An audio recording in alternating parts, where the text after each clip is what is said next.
Assalamualaikum warahmatullahi wabarakatuh. Alhamdulillah kita bertemu lagi dalam siri soal jawab, dan kali ini saya mendapat soalan yang bagus, yang sangat penting untuk kita di bulan Ramadan ini. Soalannya pendek saja, iaitu apakah status orang yang berpuasa tetapi tidak melaksanakan solat fardu 5 kali sehari? Apakah status orang itu dan apakah status puasanya? Ini soalan yang bagus kerana ia mewakili satu topik yang sebenarnya sangat penting. Bahkan paling penting dalam bulan Ramadan ni. Sebab bila masuk bulan Ramadan, macam-macam yang kita bicara tentang hukum-hukum puasa kan. Tapi satu hukum yang paling penting, yang patutnya duduk top sekali, ialah tentang orang yang berpuasa, puasa penuh, tetapi dia tidak melaksanakan solat-solat fardu. Macam mananya ya?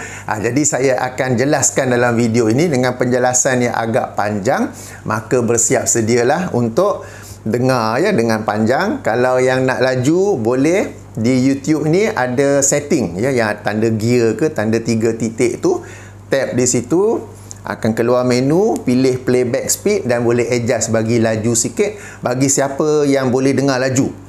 Jangan dengar laju lepas tu tak faham. Okey. Alright. Jadi di dalam topik ini ataupun dalam persoalan ini ada perbincangan yang agak panjang. Kenapa? Sebab isu orang yang tidak solat ini setinggi, ia adalah satu isu yang khilaf muktabar daripada zaman salafus soleh lagi. Daripada zaman salafus soleh, daripada zaman awal umat Islam, tentang hukum orang yang tidak solat. Dan kerana hukum itu juga ia memberi kesan kepada ibadah puasa mereka ya. Baik, saya akan jelaskan dengan beberapa perincian. Sebenarnya ada cara saya buat grafik ke dalam video saya ni, tunjuk satu-satu. Tapi tak nak, saya nak cakap je. Kalau tuan-tuan dan puan-puan nak buat grafik, silakan sambil dengar tu ambil kertas, lukis kat situ ya. Okey. Baik, ada beberapa perincian. Pertama, kategori pertama, orang yang tidak solat kerana dia mengingkari kewajipan solat. Okey, orang yang tidak solat kerana dia mengingkari kewajipan solat. Kenapa engkau tak solat bro? Solat ni mana ada? Tak ada pun. Dia mengingkari kewajipan solat. Bagi orang seperti ini, disepakati ataupun adanya ijma' bahawa dia kafir, keluar daripada Islam, dan apa-apa ibadah dia yang lain, puasa ke zakat ke umrah ke haji, tidak diterima kerana dia sudah kafir. Ini kategori pertama. Alright. Kategori kedua, okey, orang yang tidak solat, dia mengimani kewajipan solat, cuma dia tidak solat kerana malas, kerana cuai, kerana tidak peduli ataupun apa-apa alasan yang lain. Bila kita tegur dia, bro, solat ni wajib ke tak? Ya, wajib. 5 kali salat wajib. Apa pasal kau tak buat? Adalah macam-macam alasan keluar ya. Jadi, beza ya. Yang pertama, dia mengingkari kewajipan solat. Kategori kedua, dia mengimani. He believe that the prayers are obligatory. However, he does not perform it because of laziness, because of whatever other reasons. Dan untuk kategori kedua ini, ada perinciannya lagi pula ya. Untuk kategori kedua, mengikut mazhab Hambali. Mengikut mazhab Hambali, mengikut salah satu pandangan dalam mazhab Asy-Syafi'i, mengikut pandangan Abdullah Al-Mubarak, mengikut pandangan Ishaq bin Rahuyah, ini dua tokoh di zaman generasi salaf, juga sekelompok daripada kalangan sahabat, bahawa orang yang tidak solat, meskipun dia mengimani kewajipan solat tersebut, dia kafir. Maka dia kafir, dia keluar dari Islam, dan apa-apa ibadah dia yang lain tidak diterima. Okey, ini pandangan pertama. Okey. Okey. Ingat pandangan pertama, kedua, dalam pandangan kedua ini ada pecahan lagi ya. Pecahan yang pertama pula. Okeylah, tadi kita 1, 2, sekarang A. A ni ialah orang yang mengimani kewajipan solat, tetapi dia tidak solat kerana malas, kerana cuai, kerana leka, kerana tak peduli. Hukum dia sama juga, kafir. Okey, apa dalil-dalil pihak yang berpandangan seperti ini? Mereka memiliki beberapa dalil. Baik, mari kita rujuk. Selalu kalau dalil kita baca Al-Quran baru hadis kan. Kali ini saya nak baca hadis terlebih dahulu. Baik, mari kita rujuk hadis Sahih Muslim. Hadis daripada Sahih Muslim nombor 116 Jika penomboran Syarah Sahih Muslim oleh Imam An-Nawawi, hadis nombor 82. Okey, di mana Rasulullah sallallahu alaihi wasallam bersabda, "Inna bainar rajuli wa bainas syirki wal kufri tarakas salati." Sesungguhnya yang membezakan seseorang itu dengan kemusyrikan dan kekafiran ialah meninggalkan solat. Sahih Muslim ya. Saya ulangi, sesungguhnya yang membezakan ataupun yang menjadi pembatas, yang menjadi pembeda seseorang itu dengan kemusyrikan dan kekafiran ialah meninggalkan solat. Hadis Sahih Muslim, dalil pertama. Dalil kedua daripada Sunan At-Tirmizi. Okey, hadis yang sahih juga, nombor 2545. Jika ikut penomboran tahqiq Syekh Ahmad Syakir, hadis nombor 2621, di mana Rasulullah sallallahu alaihi wasallam bersabda, "Al-ahdul lazi bainana wa bainahum as-salatu faman tarakaha faqad kafara." Perjanjian antara kami dan mereka ni siapa? Orang kafir, ialah solat. Faman tarakaha faqad kafara, maka sesiapa yang meninggalkannya, yang ini meninggalkan solat, faqad kafara, maka dia telah kafir. Hadis daripada Sunan Tirmizi. Ini dalil kedua. Dalil ketiga pula, hadis daripada Musnad Ahmad. Okey, hadis nombor 15799. Jika ikut penomboran Syekh Musnad Ahmad tahqiq Syekh Syuaib Al-Arnaud, hadis nombor 16393. Jika dua hadis tadi sahih, hadis yang ketiga ini darjatnya hasan, daripada seorang sahabat yang bernama Mihjan Ad-Daili ya. Beliau menceritakan, "Ataitun Nabiyya sallallahu alaihi wasallam." Aku datang menemui Nabi sallallahu alaihi wasallam. Fa uqimat salatu, lalu diiqamatkan dan dilaksanakan solat. Fajalastu, lalu aku duduk. Dia tak ikut sama solat, dia duduk tepi. Okey.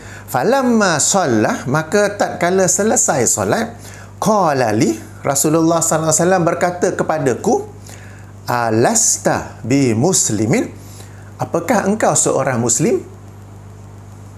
Qultu, yakni sahabat ni jawab, "Bala, sudah tentu." Qala, Rasulullah bertanya lagi, "Fama mana'aka an tusalliya ma'an nasi?" Maka apakah yang menghalang kamu daripada solat bersama orang ramai? Maknanya join dalam solat berjemaah sebentar tadi. Qala qultu, lalu Mihjan menjawab, "Salaitu fi ahli." Aku telah pun solat bersama ahli keluargaku. Maknanya sebelum dia datang jumpa Nabi sallallahu alaihi wasallam tu, dia telah solat di rumah bersama dengan ahli keluarganya. Qala, maka Rasulullah bersabda, "Fasalli ma'an nasi walau kunta qad sallaita fi ahlika." Rasulullah bersabda, maka solatlah bersama manusia, yakni solat berjamaah, walau meskipun anda telah solat bersama dengan ahli keluarga engkau. Yang menjadi dalil di sini ialah apabila Mihjan ini dia datang jumpa Nabi, kemudian iqamat, dia tak join sama, dia duduk tepi je. Dah habis solat tu, Rasulullah tengok dia duduk tepi tak solat. Rasulullah tanya apa kat dia? "Apakah kamu seorang muslim?"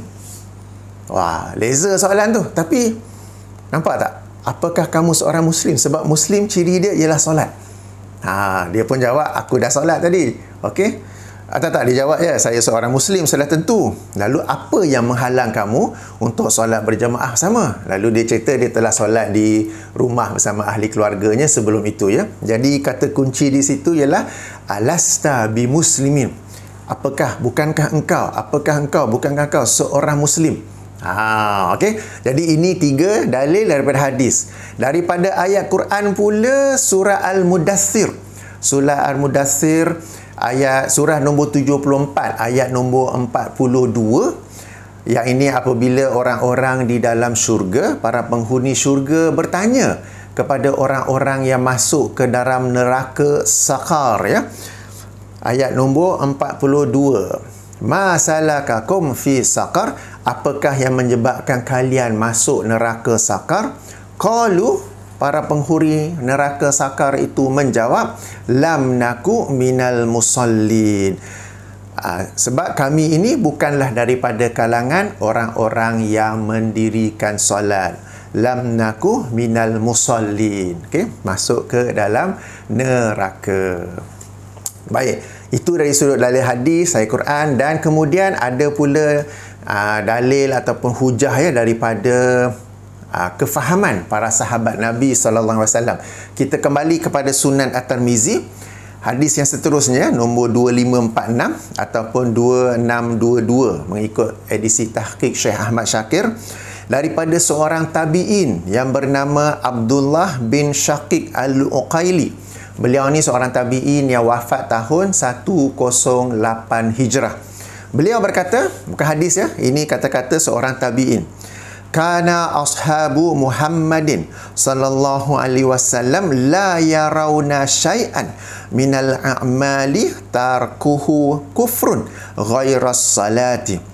Adalah para sahabat Muhammad sallallahu alaihi wasallam tidak memandang sesuatu amalan yang ditinggal itu membawa kepada hukum kafir kecuali meninggalkan solat. Okey, jadi inilah juga pandangan para sahabat Nabi sallallahu alaihi wasallam. Okey, kita ulang balik ya. Kita sekarang di mana? Kita sekarang di pandangan kedua, bahawa orang yang mengimani kewajipan solat tetapi dia tidak solat kerana malas, kerana cuai, kerana tak peduli, kerana apa-apa semua tu. Pandangan yang pertama ialah mereka ini hukumnya kafir. Okay? Meskipun dia mengimani kewajipan solat, tetapi disebabkan dia tidak solat, okay, mereka dihukum sebagai kafir. Siapakah yang berpandangan dengan pandangan ini? Okay, salah satu pandangan yang diriwayatkan daripada Imam Ahmad, juga merupakan pandangan dalam mazhab Hambali. Salah satu pandangan dalam mazhab Asy-Syafi'i, salah satu pandangan daripada generasi salaf seperti Abdullah Al-Mubarak dan juga Ishaq bin Rahuyah, dan juga pandangan para sahabat seperti yang kita baca tadi ya. Okey, apa dalil mereka? Adanya hadis-hadis yang menerangkan bahawa pembeza seseorang itu daripada kemusyrikan dan kekafiran ialah meninggalkan solat. Demikian juga ayat Quran tentang penghuni neraka sakar. Apabila ditanya, kenapa kamu ni masuk? Dia jawab, sebab kami ini bukanlah daripada kalangan orang-orang yang musallin, yang mendirikan solat. Okey? Baik, ini pandangan yang pertama. Pandangan yang kedua pula, orang yang mengimani kewajipan solat tetapi tidak solat kerana malas, cuai, tak peduli dan sebagainya, mereka ini dihukum sebagai fasik dan dosa besar tetapi tidak kafir. Ini adalah pandangan mazhab Maliki, pandangan yang lebih masyhur dalam mazhab Asy-Syafi'i. Dikatakan oleh Imam An-Nawawi sebagai pandangan majoriti generasi salaf dan khalaf, dan juga pandangan dalam mazhab Hanafi. Okey, jadi Maliki, Syafi'i, Hanafi, majoriti salaf dan khalaf. Jadi ini pandangan jumhur ya, bahawa mereka itu tidak kafir tetapi dihukum sebagai fasik dan pelaku dosa besar. Alright. Apa pula dalilnya? Kan dah tadi ada hadis-hadisnya, dah ada ayat Qurannya. Apa pula dalilnya? Dalil mereka ialah surah An-Nisa ayat keempat, ayat nombor 48 dan juga 116, yang secara ringkasnya bermaksud Allah mengampuni semua dosa-dosa, semua kesalahan kecuali kesalahan syirik. Jadi orang yang tak solat tu bukan ada syirik. Jadi masih ada peluang untuk diampunkan oleh Allah SWT. Kedua ialah hadis-hadis yang menerangkan bahawa sesiapa yang mengucapkan kalimah tauhid, maka dia akan memasuki syurga.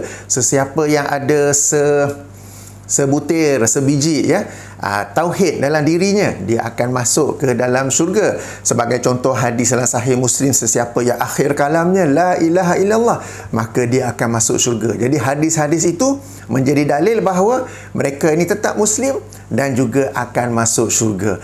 Bagaimana pula dengan hadis-hadis yang saya bacakan tadi, yang dijadikan dalil oleh mereka yang berkata kafir? Maka pandangan jumhur ini ialah hadis-hadis tersebut ditakwilkan sebagai mereka yang mengingkari kewajipan solat. Mereka yang mengingkari kewajipan solat, itu yang dimasukkan oleh hadis tersebut ya. Jadi di sini mereka yang berkata orang yang mengimani kewajipan solat tetapi tidak solat, mereka itu kafir. Mereka pun ada hujah-hujah untuk counter pandangan jumhur yang berkata tak, mereka tu tidak kafir tetapi sekadar fasik dan dosa besar. Ada dalil untuk counter. Yang ini pula ada dalil untuk counter. Yang ini saya tak akan cerita di sini, panjang sangat pula ya. Tapi sebagai contoh ya, mereka yang berkata fasik dosa besar, mereka berkata yang dimasukkan oleh hadis itu ialah mereka yang mengingkari solat. Pihak yang berkata kafir pula ialah seandainya ingkar, Nabi SAW akan bersabda umpama pembeda seseorang itu dengan kemusyrikan dan kekafiran ialah mereka yang mengingkari solat. Tetapi apabila baginda bersabda mereka yang meninggalkan solat, tinggalkan solat tu boleh jadi orang itu mengimaninya tetapi dia tak nak solat, sebab tu dia tinggalkan, dia malas lah, dia cuai lah, dia tak peduli apa semua tu.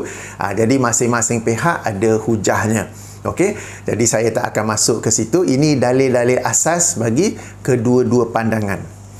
Akan tetapi walau bagaimanapun, namun begitu, nanti dulu, meskipun mazhab Maliki, mazhab Syafi'i dan jumhur salaf dan khalaf berkata orang yang mengimani solat, mengimani kewajipan solat tetapi tidak solat kerana malas, cuai, tak peduli, itu sebagai berdosa besar ataupun orang fasik, mereka menetapkan hukuman ke atas orang-orang tersebut.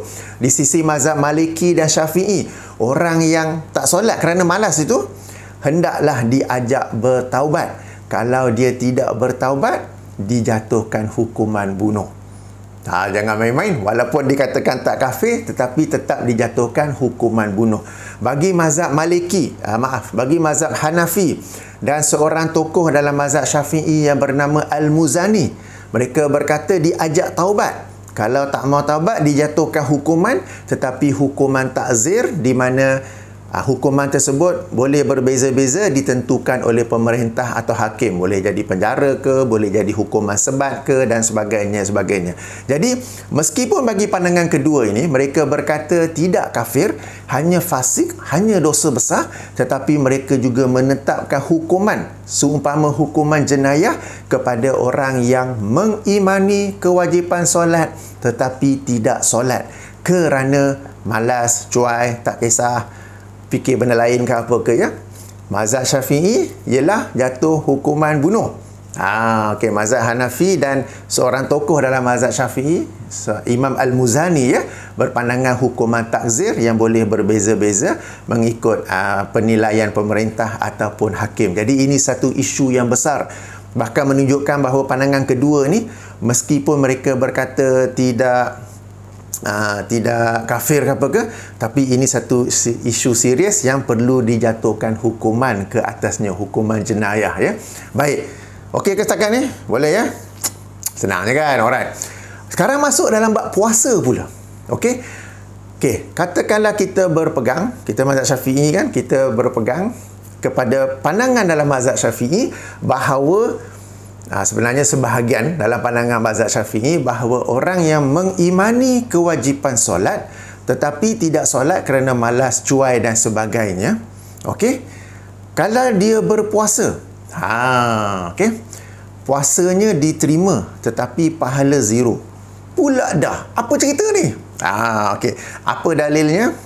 Hadis daripada Sahih Al-Bukhari, hadis nombor 520. Jika ikut penomboran hadis Fathul Bari, hadis nombor 553. Alright, di mana Rasulullah sallallahu alaihi wasallam bersabda, man taraka salatal asri faqad habita amaluhu. Sesiapa yang meninggalkan solat asar, maka gugurlah, maka terhapuslah amalan-amalannya.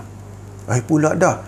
Orang tu dia meninggalkan solat asar, maka apa-apa amalannya tu gugur pahala. Serius ni, hadis Sahih Bukhari nombor 520. Jika penomboran Fathul Bari, hadis nombor 553. Okey, baik. Penjelasan tentang hadis ni pula. Jangan pula faham hadis ni, kalau macam tu aku tak solat, aku tak payah puasa jugalah. Jangan begitu. Okey, tuan-tuan dan puan-puan, apabila kita beribadah, ada dua aspek yang dia ambil kira. Pertama, buat ataupun tidak ibadah tersebut. Kedua, banyak mana pahala yang kita dapat daripada ibadah itu. Saya bagi satu permisalan, satu analogi. Katakan kita di zaman sekolah ke zaman universiti ada exam. Apabila kita hadir mengambil peperiksaan tersebut, we are present to take the exam. Maknanya kita hadir, kertas jawapan tu kita dah isi nama, nombor, kad pengenalan apa semua tu, maknanya kita hadir. Kemudian, bagaimana kita buat exam tu? Kita akan dapat sekian-sekian markah. Okay? Sama juga, bagi amal ibadah, sebagai contoh, puasa Ramadan. Dia buat ke tak buat? Dia buat. Okey, dapat tik di situ. Okey, malaikat tik di situ. Kemudian, berapa pahala? Berapa markah? Berapa pahala yang dia dapat daripada puasa tersebut? Bagi orang yang tidak solat, pahala dia zero berdasarkan hadis Sahih Bukhari ini. Jadi jangan pula tak puasa. Kalau tak puasa, anda buat dua kesalahan. Pertama, dah lah tak solat tadi. Sekarang ni tak puasa pula. Jadi ada dua dosa besar. Kalau anda tak solat, pastikan puasa juga. Bukan nak kata boleh tak solat tu, itu kemudian ya. Puasa juga meskipun dapat zero supaya tak dapat double dosa. Okey, saya bagi contoh lain, sebuah hadis dalam Sahih Muslim ya, yang bermaksud sesiapa yang mendatangi tukang tenung ataupun kita panggil apa, fortune teller, lalu bertanya kepada dia sesuatu, tanya aja, tidak diterima daripada solatnya selama 40 malam. Bukanlah bererti kalau kita duduk tak ada kerja, buka internet, tengok bintang-bintang Leo, Cancer, Libra, bla bla bla bla. Aku dah tengok ni. Oh, macam ni 40 hari lah, 40 malam lah, tak payah solat. Bukan begitu. Anda tetap kena solat. Cuma pahala menjadi zero kerana anda buat kesalahan mendatangi tukang tenun. Baik anda datang face to face ataupun sekarang ni anda baca ramalan-ramalan mereka baik dalam internet ke, di majalah ke, apa ke. Tetap kena solat, jangan tak solat pula. Kalau tak solat, anda buat dua kesalahan. Kesalahan mendatangi tukang tenun dan juga kesalahan tidak solat. Jadi sama juga bagi kes puasa ini, meskipun dikata gugur ataupun tidak ada, okay? Habitat amaluhu, tetap juga puasa. Tetapi pahalanya saja yang menjadi zero, menjadi kosong ya. Ini bagi orang yang tidak solat meskipun dia mengimani kewajipan solat tersebut. Okey, setakat ni boleh ya? Baik. Jadi tuan-tuan dan puan, isu ni kalau kita telah dengar sekarang ni, kita faham dia satu isu yang besar. Sebab meskipun yang sanya ialah dia ni solat, tetapi dia ni puasa tapi dia tak solat. Tak solat tu sendiri satu kesalahan yang sangat besar. Okey, kita orang Islam insya-Allah semuanya mengimani kewajipan solat kan? Tak ada siapa setahu saya yang mengingkari kewajipan solat. Tetapi meskipun dia mengimani kewajipan solat, dia tetap tidak solat. Malas ke, tak peduli ke, salah pilih kawan ke, salah pilih environment ke, ini sengaja tak solat. Okey, dia atas alasan-alasan tersebutlah. Jadi mengikut pandangan pertama, ada dalil-dalilnya. Kalau kita dengar tadi, kuat juga dalil-dalilnya. Saya telah bacakan nombor hadis, tuan-tuan dan puan-puan boleh rujuk sendiri. Demikian juga dalam surah Al-Mudaththir, kuat juga dalil-dalilnya tu. Okey, mereka itu kafir meskipun mereka mengimani kewajipan solat, tetapi tindakan mereka yang meninggalkan solat tersebut menyebabkan mereka itu sama dengan orang kafir dan juga orang musyrik. Ya, hadis-hadis kita telah baca tadi, ayat Quran kita telah baca tadi ya. Sahabat yang tidak ikut solat tu, Nabi tanya dia, kamu ni Muslim ke? Laser tanya soalan macam tu. Okey, hadis dalam Musnad Ahmad ya, dan darjah Hasan kita baca tadi. Baik, tak apa, pandangan jumhur pula berkata jika dia mengimani kewajipan solat tetapi dia tak solat kerana malas, kerana cincai apa semua tu, dia tetap Muslim, hanya dia seorang yang fasik ataupun dosa besar kan. Mereka pun memiliki dalil-dalilnya. Tetapi meskipun mereka kata fasik, dosa besar, mereka menetapkan hukuman jenayah ke atas orang yang tidak solat itu. Dan dalam mazhab Syafi'i ialah hukuman bunuh. Diajak taubat. Kalau dia tak mau taubat, maka dijatuhkan hukuman bunuh. Mazhab Syafi'i, mazhab Maliki. Mazhab Hanafi dan mengikut Imam Al-Muzani, salah seorang imam zaman awal Imam Syafi'i, bahkan anak murid Imam Syafi'i, ialah dijatuhkan hukuman ta'zir. Berarti it is still a very serious offense. It is still a very serious offense ya.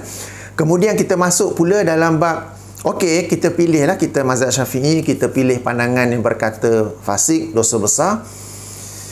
sekarang ni hukuman jenayah, hukuman Islam tidak dilaksanakan. Okey, tak apa, selamat kat situ. Alright. Tapi macam mana pula kalau puasa tu? Puasa tu pula kita ada hadis yang menerangkan gugurlah amalannya ataupun pahala daripada amalannya itu. Kalau ada penjelasan lagi pula tentang hadis ini, kalau dalam satu hari Ramadan itu dia tak semayang asar saja, maka apa-apa amalan dia buat dalam waktu solat asar tu, itulah yang gugur. Jika dia tak solat zuhur dan asar, apa-apa ibadah lain yang dia buat dalam masa zuhur dan asar, itulah yang gugur. Jika dia tak semayang subuh, zuhur, asar, maghrib, ini semua dalam waktu puasa kan, maka the whole day puasanya menjadi zero. Sebab ada yang langsung tak apa ni, isyak dia pergi sebab nak semayang tarawih. Geng ajak semua semayang tarawih kan, dia pergi isyak. Tapi yang 4 tu dia tak semayang. Okey, jadi zero di situ. Okey. Jadi kalau orang tu dia berpanjangan tidak solat, setiap hari tak solat, setiap harilah dia mendapat zero sahaja ya. Jadi tuan-tuan dan puan-puan, ini isu yang besar. Satu perkara lain yang sebelum saya akhiri video ini, perkara lain yang pentingnya ialah ayuh. Ini kita bincang dari sudut hukum, dari sudut dalil, tapi ayuh kita menjadi orang yang mengajak. Kalau tuan-tuan dan puan-puan, kalau ada yang menonton video ini yang tidak solat, ayuh kita menjadi orang yang melaksanakan solat 5 kali sehari. Ayuh kita jadikan bulan Ramadan ini sebagai satu turning point in our life. Kalau sebelum ini solat kadang buat, kadang tak buat, malaslah, cuailah, tak pedulilah, tak berdisiplin ke apa ke, ayuh kita jadikan Ramadan ini sebagai turning point untuk kita menjadi orang yang istiqamah, berdisiplin, melaksanakan solat. Ayuh kita berdoa kepada Allah agar Allah mengurniakan kepada kita kekuatan, keazaman untuk melaksanakan solat 5 kali sehari. Perhatikan juga orang di sekeliling anda. Jika anda bersahabat, berkawan, ber-WhatsApp group dengan orang-orang yang tidak solat, tinggalkan mereka. Anda kena ubah environment. Okay? Sebab environment orang-orang yang solat, kalau anda tak solat, dia akan ajak sama. Okay? Environment is very important. Bergantung dengan siapa anda hang out with, anda lepak dengan siapa, anda duk sembang dengan siapa tu ya.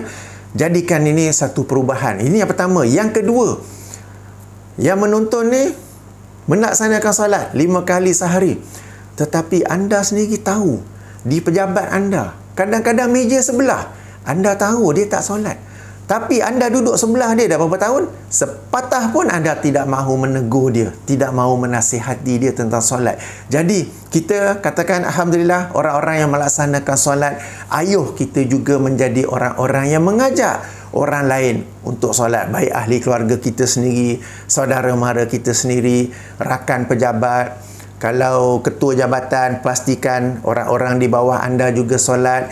Jika anda seorang peniaga, anda ketua kedai, ketua perniagaan, ketua gerai ke apa ke, pastikan staf anda juga solat. Sebab tuan-tuan dan puan-puan, satu kehairanan ialah dalam perkara lain kita boleh ajak orang, jom bazar Ramadan kat situ sedap, banyak pilihan, jom kita pergi petang ni. Kau tahu tak, shopping mall tu banyak sale sekarang ni, jom pergi. Dan macam-macam lain boleh ajak. Tapi bila bab solat, aku keluar kejap ya, Kenapa tak boleh ajak kawan solat sama? Katakan di pejabat, katakanlah bukan di bulan Ramadan, di pejabat lunch break 1 sampai 2. Okey, lunch break. Okey, pergi makan dulu, makan dah lebih kurang 1:45. Anda seorang bangun pergi solat, kawan-kawan lain biar di meja makan. Ajak, jom kita solat, jom. Ni nak masuk office kedua ni, tinggal lagi 15 minit, jom kita solat. Kenapa dalam hal lain kita boleh ajak kawan-kawan kita, malam ni ada bola, jom sama-sama kita tengok. Ada warung tu sedap, dia punya kopi tiam ke, dia punya kopi tarik ke, teh tarik ke sedap, jom. Dalam hal-hal lain kita boleh ajak, tapi dalam hal solat, seorang-seorang je pergi senyap je. Padahal kita tahu orang depan kubikel kita tu tak solat, orang sebelah kita tu tak solat. Anda ketua jabatan, anda tahu daripada staf anda tu berapa ramai yang tak solat.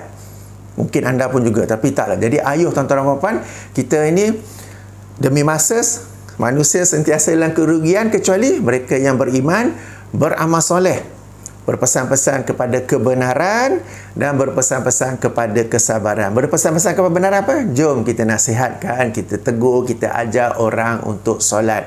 Jangan asyik nak ajak yang lain pergi sale, pergi bazar Ramadan, pergi tu pergi ni, tak apa, silakan, tapi ajaklah juga solat. Jangan dibiarkan begitu saja. Kadang kita tahu ada orang tak solat, kita biarkan mereka begitu sahaja, ya. Itu bukanlah ciri-ciri seorang Muslim. Baik, jadi sehingga sini saja penjelasan. Nak ulang kaji ke? Kita ulang kaji sedikit, ya. Ulang kaji poin-poin penting je. Baik. Bagi orang yang berpuasa tidak solat, apakah statusnya? Ada perbincangan yang mendalam kerana ia merujuk kepada status dia solat tak solat itu sendiri, di mana ada perincian yang detail di situ, ya. Pertama, orang yang tidak solat kerana mengingkari kewajipan solat, maka ijma' dia kafir dan keluar daripada Islam. Kedua, orang yang mengimani kewajipan solat, dia beriman solat itu wajib 5 kali sehari, tetapi dia tidak solat kerana malas, kerana cuai, kerana tak peduli, kerana salah pilih kawan, kerana macam-macam apa-apa sebab lain lah. Okey, di sini ada khilaf yang muktabar. Pandangan A, dia sama juga kafir. Okey, salah satu pandangan Imam Ahmad, pandangan dalam mazhab Hambali, pandangan sekelompok generasi salaf, dan juga salah satu pandangan dalam mazhab Asy-Syafi'i. Apa dalil-dalilnya? Banyak. Salah satu hadis daripada Sahih Muslim. Hadis Sahih Muslim bahawa sesungguhnya yang membezakan seseorang itu dengan kesyirikan dan juga kekafiran ialah meninggalkan solat. Bahkan dalam sebuah hadis dalam riwayat Imam Ahmad, okey, ada orang tu tak join sama sembahyang jemaah dengan Nabi. Dah habis Nabi tanya dia apa? Apakah kamu seorang Muslim? Alright. Baik. Pandangan kedua pula, pandangan jumhur, pandangan majoriti, mazhab Maliki, mazhab Syafi'i, salah satu pandangan dalam mazhab Syafi'i, mazhab Hanafi, dan juga majoriti salah dan khalaf ialah orang yang mengimani kewajipan solat tetapi tidak solat kerana malas, cuai, cincai, apa-apa semua tu, dia tidak kafir, dia hanya fasik, dia melakukan dosa besar. Pun begitu, hendaklah dijatuhkan hukuman ke atasnya, dan di sisi mazhab Syafi'i ialah diajak bertaubat. Kalau tak mahu bertaubat, dijatuhkan hukuman bunuh. Serius itu, ya. Di sisi mazhab Hanafi, dijatuhkan hukuman ta'zir. Apa dalil mereka? Antaranya ialah surah An-Nisa, surah keempat, ayat 48, ayat 116. Orang-orang yang melakukan apa-apa dosa kesalahan, Allah mengampunkan kesemuanya kecuali kesalahan syirik. Maka orang yang tidak solat masih ada peluang untuk Allah mengampunkannya. Baik, ini dalil asas masing-masing pihak. Masing-masing pihak pun ada counter argument, saya tak akan masuk di situ, ya. Baik, katakanlah kita pilih, walaupun pandangan yang kata kafir itu dalilnya, hujahnya ada. Katakanlah kita pilih pandangan yang berkata fasik, dosa besar, ya.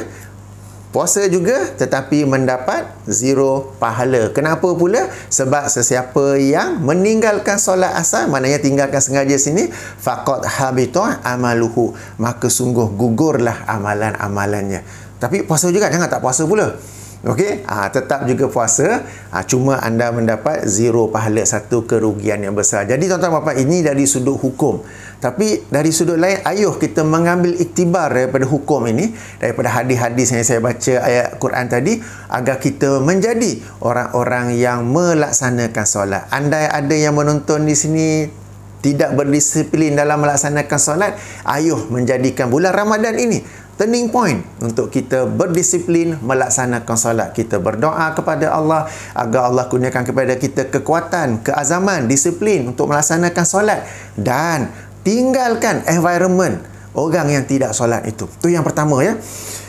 Kedua, kalau yang menonton ni yang disiplin melaksanakan solat, alhamdulillah, tapi lihat juga orang di keliling anda. Jadilah orang-orang yang berpesan-pesan kepada kebenaran dalam kes ini, berpesan-pesan kepada solat. Ayuh kita ajak orang pada solat. Jangan ajak orang pada bazar Ramadan saja. Jangan ajak orang pada sale sana, sale sini, ajak tengok bola, ajak pergi restoran tu apa. Tetapi dalam bab solat, senyap saja keluar, ya. Jadi moga-moga bermanfaat. Subhanakallahumma wa bihamdika asyhadu an la ilaha illa anta astaghfiruka wa atubu ilaika. Assalamualaikum warahmatullahi wabarakatuh.